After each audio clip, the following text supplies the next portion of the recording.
Have you ever stood before the sea, gazing at the horizon, and felt an inexplicable sadness? A yearning for a place you have never visited? The Welsh have a beautiful word for this, hiraeth. It means a longing for a home that no longer exists, or perhaps never existed at all. Throughout human history, we have been haunted by loss. We have the Garden of Eden, we have Atlantis, and yet, lying deep beneath the warm waters of the Indian and Pacific Oceans, lies a mystery even greater, stranger, and more human. That is Lemuria. If Atlantis represents the pinnacle of intellect and technology, Lemuria represents the soul and our primal roots. Today, I invite you to step into a time machine. We are not just going back a few thousand years, but millions of years. We are going to search for the missing piece in the puzzle of human evolution. I am your host, and this is the Mystery Files. Let's begin this story not with magic, but with biology. We are in the 19th century. This is the golden age of explorers. Charles Darwin has just shaken the world with On the Origin of Species. But scientists of the time are scratching their heads over a small creature with big eyes and a long tail, the lemur. Imagine you are Philip Sclater, a respected British zoologist. You look at a map. You see lemur fossils in Madagascar, which is part of Africa. You see lemur fossils in India, which is in Asia. But between them lies thousands of miles of ocean water. And strangely, there isn't a single lemur to be found in the Middle East or mainland Africa. The question is, which route did they take? They couldn't swim across the Indian Ocean. They certainly couldn't fly.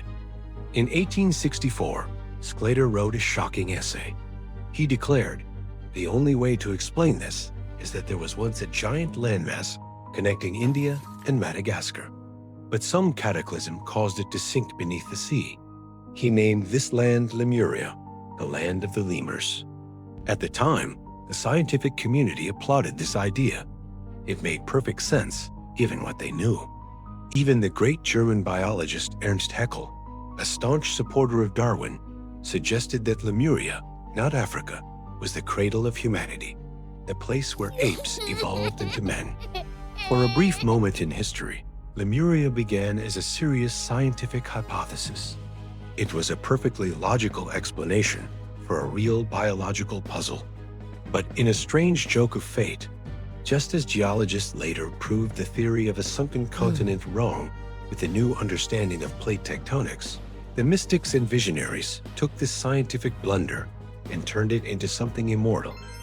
When science retreated, myth stepped in. The most powerful woman in this story is Helena Blavatsky, the controversial and enigmatic founder of the Theosophical Society. She claimed she wasn't guessing. She hadn't made this up. She had read this history from the Akashic Records, a supposed cosmic library that stores every thought, every event, every memory of all life across all time. According to Blavatsky, Earth's history is divided into 7 great root races. We, modern humans, are the 5th. Atlantis was home to the 4th. And Lemuria was the home of the 3rd root race. Close your eyes and try to picture our ancestors as she described them. It is quite terrifying and bizarre. The Lemurians, she wrote, stood 4 to 5 meters tall, giants walking the earth. They didn't possess hard bones like ours. Their bodies were pliable and flexible, made of something like cartilage. Most notably, they were hermaphrodites, possessing both male and female characteristics, and they reproduced not like mammals, but by laying eggs. Their faces were flat, with button noses and protruding jaws, giving them an almost animalistic appearance. But the most critical detail is the 3rd eye, located at the back of the head, or in some versions, in the middle of the forehead. This eye was not for seeing the physical world. It was a psychic organ used to perceive the spirit world, to see energies and dimensions hidden from our 2 normal eyes. Lemurians didn't possess a logical intellect like us. They didn't know how to calculate. They didn't know how to lie. They lived by pure intuition and raw, unfiltered emotion. Blavatsky claimed they could communicate telepathically and even tamed dinosaurs, living alongside them as pets or beasts of burden. They built sprawling, monolithic cities out of basalt and black lava, until disaster struck. The Earth was still young and volatile. Volcanoes erupted everywhere. The continent of Lemuria shattered and convulsed.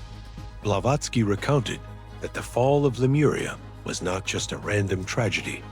It was a cosmic necessity, clearing the path for the rise of Atlantis, the race of intellect that would develop the human mind. Lemuria sank, but legends say they didn't all perish. Do you believe that the descendants of Lemuria are still living among us? Or at least, right beneath our feet? Let's move the map from the Indian Ocean all the way to California, USA. Here stands the majestic snow-capped volcano, Mount Shasta. In the 1930s, a series of strange rumors began to surface in local newspapers, tales that seemed too bizarre to be true. Residents of the small town of Mount Shasta reported frequently encountering mysterious strangers. These people were unusually tall and graceful, dressed in pristine white robes, and walked barefoot even on the cold, rocky ground.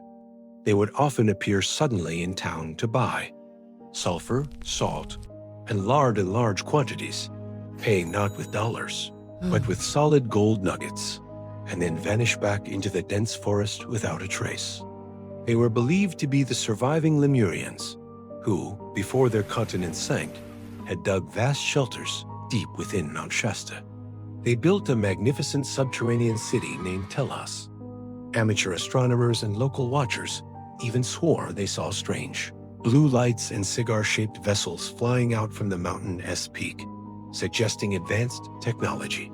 The story of Telos and Mount Shasta transformed Lemuria from an ancient legend into a vibrant New Age cultural phenomenon. Today, thousands of spiritual seekers still flock to this mountain every year to meditate, chant, and practice yoga, hoping to connect with the high vibrational frequency of the wise, enlightened Lemurians.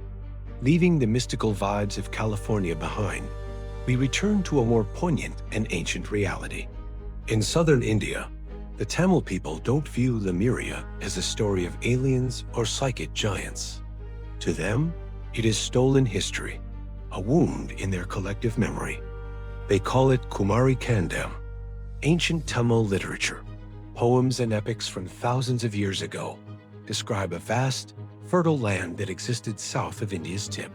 It was said to be home to 49 vassal states, where the greatest poets and scholars of the Tamil Sangams or literary academies once gathered.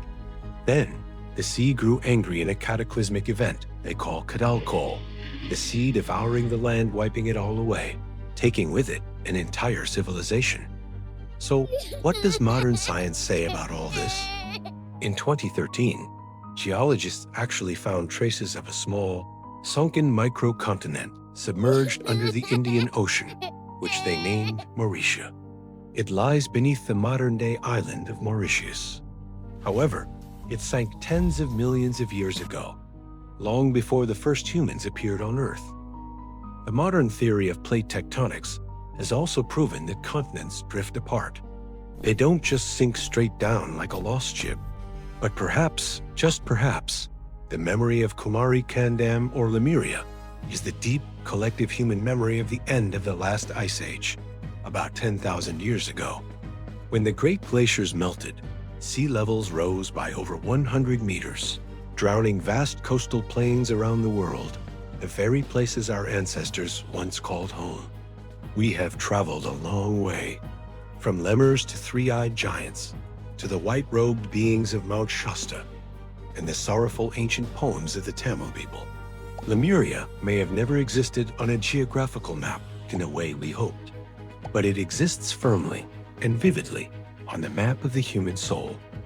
Why do we keep telling this story? Why does the idea of a lost paradise of feeling and intuition resonate so deeply with us?